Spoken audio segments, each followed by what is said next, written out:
Alright, here is the redo, rehouse, rehome, reevaluate, and move stuff around video for my Xenesthis SP White.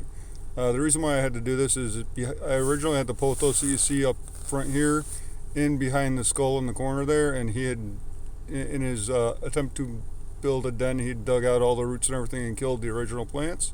So I had replanted some of those, and and with replanting those, I also added some variegated teardrops, which you can see in the back right hand corner there when I zoom out.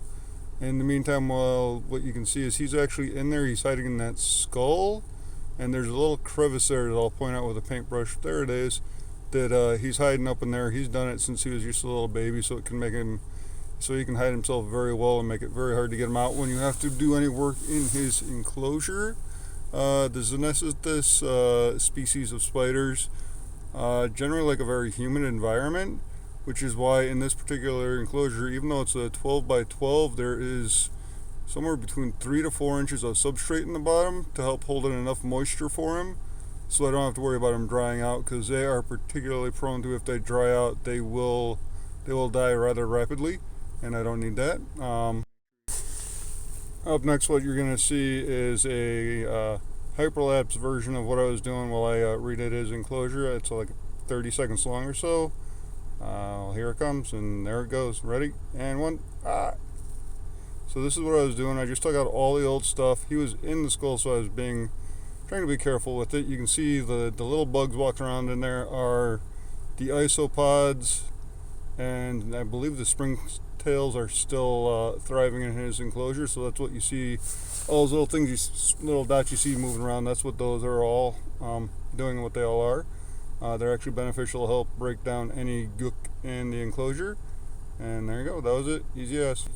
Alright, here's a clip of the Xenesthis SP White that lives in that enclosure. It's not a video from the same day. This is a little bit older. He is quite the challenge, or she is quite the challenge to get a good video of, because they are such a skittish species. Anytime I go near the enclosure to try and open it, or even remotely get near it to take a video, he usually scoots right back into his skull and disappears. They are an amazingly beautiful species when they grow up, especially the males, being that they turn a very bright pink carapace with some really dark blacks on the some of the other areas for the highlights and in between the pink and everything. They're a fairly easy species of tarantula to care for, so for beginners they're not too bad, but they are very quick, especially as they get older, so you have to be careful with that. But all in all, they are a beautiful species. Thanks for watching.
this is how his redo of his enclosure turned out. Thanks for watching.